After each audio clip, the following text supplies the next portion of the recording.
ആദിലയും നൂറയും അക്ബറും നെവിനും ഒക്കെ പുറകിലായി. അവരെയൊക്കെ ബാക്കിലാക്കിക്കൊണ്ട് ഒരാൾ മുന്നിട്ടിറങ്ങിയിരിക്കുകയാണ് അനുമോൾക്കും അനീഷിനും എതിരെ സംസാരിച്ചുകൊണ്ട്. ഇപ്പം ലൈവിൽ സാബുമാനാണ് അനീഷിനെയും അനുമോളെയും പറ്റി ഓരോന്ന് പറഞ്ഞുകൊണ്ടിരിക്കുന്നത്.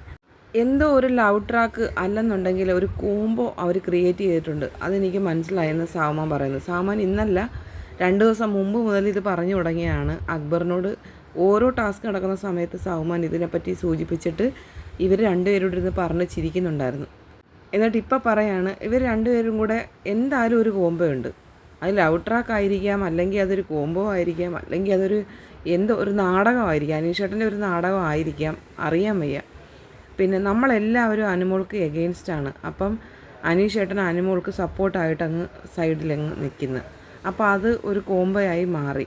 എന്താണ് ഉദ്ദേശിച്ചതെന്ന് എനിക്ക് മനസ്സിലാവുന്നില്ല. വീണ്ടും അവരെ ഈ സാബുമാൻ തിരിഞ്ഞ് നോക്കിയിട്ട് അവരെ മുമ്പ് വെച്ച് തന്നെയാണ് ഇത് പറയുന്നത്. എല്ലാവരും ബെഡ്റൂമിലുണ്ട്, ബ്ലൈൻഡ്സ് ഇടുന്നതിന് വേണ്ടി എല്ലാവരും അകത്ത് കയറിയതാണ്. ആ സമയത്താണ് ഈ സംഭവങ്ങളൊക്കെ നടക്കുന്നത്. ഇത്ര സമയം ഈ സാബുമാൻ ആക്റ്റീവ് അല്ലാതിരുന്ന ഒരാളാണ്. പക്ഷേ വായിൽ നിന്ന് ഇറങ്ങുന്ന കേട്ട് കഴിഞ്ഞാൽ ഇത്ര പ്രദൂഷണം ആരും പറയുമെന്ന് തോന്നുന്നില്ല. കണ്ടു കഴിഞ്ഞാൽ സാബുമാൻ വളരെ മാന്യനാണെന്ന് തോന്നും. പക്ഷേ സംഭവം ഭയങ്കര ഒരു എന്താ പറഞ്ഞേ, വല്ലാത്തൊരു കുടില സ്വഭാവമുണ്ട്. അനീഷോ അനുമോളോ ഒരു അക്ഷരം മിണ്ടുന്നില്ല. അനുമോളാണെങ്കിൽ ബ്ലാങ്കറ്റ് ഇട്ട് ഇങ്ങനെ കിടക്കുമായിരുന്നു. സാബുമാൻ പറയുന്ന സമയത്ത് ആ ബ്ലാങ്കറ്റ് മാറ്റിയിട്ട് അനുമോൾ ശ്രദ്ധിക്കുന്നുണ്ട്. സാബുമാൻ തന്നെയാണോ ഇതൊക്കെ പറയുന്നത്?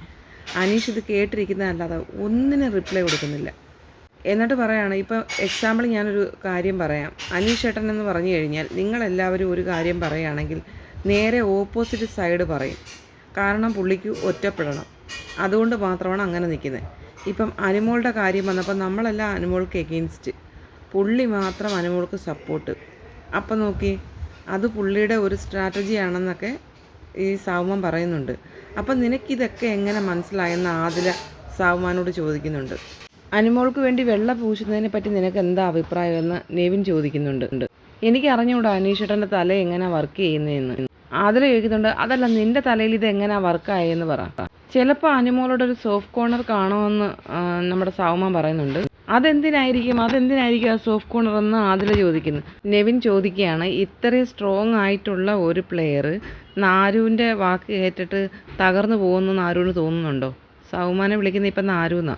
അതിന് നീ പറഞ്ഞാൽ മതിയോ ഞാനൊരു വെറും ഒരു നാരുവാണെന്ന്? നീ അങ്ങ് ഉണ്ടാക്കല്ലേ. നീ സാബുമാൻ്റെ വായിൽ നിന്ന് വരുന്ന വാക്കുകൾ നോക്കി. നീ പോടാ ചൊറുത്തവളയെന്ന് നെവിനെ വിളിക്കുന്നു സാബുമാൻ. എന്നിട്ട് പറയണടാ, ഞങ്ങൾക്ക് അവരുടെ ഒരു ഫ്രണ്ട്ഷിപ്പായിട്ടാണ് തോന്നിയത്, നിനക്ക് മാത്രം എന്താടാ ഈ വൃത്തികേട് തോന്നിയെന്ന് നെവിൻ സാബുമാനോട് ചോദിക്കുന്നു. അനുമോൾ ഈ ബ്ലാങ്കറ്റ് ഇട്ട് കിടക്കുന്നതിന് അക്ബർ വിളിച്ച് പറയാണ്, ആ പുതപ്പ് മാറ്റാൻ പറ, ഉറങ്ങുവാണെന്ന് തോന്നുന്നു, ക്യാപ്റ്റൻ ഒന്ന് പറഞ്ഞേ ആ പുതപ്പ് മാറ്റി കിടക്കാൻ പറ. അപ്പോൾ എല്ലാവരും അനീഷിനെ അനുമോളെ നോക്കിയിട്ട് പറയാം. ഈ ആതിര പറയാണ്, എന്താ അനീഷ് മോൻ നോക്കുന്നു, മുറ്റത്തൊരു മൈന. എന്തൊരു സ്വഭാവം, എന്തൊരു ഇറിറ്റേറ്റിംഗാണ് ഇവർ. എന്തായാലും സാബുമാൻ്റെ ഈ ഒരു പ്രകടനം കണ്ടവർക്ക് നല്ല അഭിപ്രായമായിരിക്കും ഇന്ന് സാബുമാനെ പറ്റി. കാരണം ഇത്രയും അങ്ങോട്ട് എക്സ്പോസ് ആകുമെന്ന് ആരും വിചാരിച്ച് കാണത്തില്ല. ഇപ്പോൾ ലൈവ് കണ്ടവർക്കെല്ലാം സാബുമാൻ്റെ പുറത്ത് ഒരു തീരുമാനമാക്കി കാണും.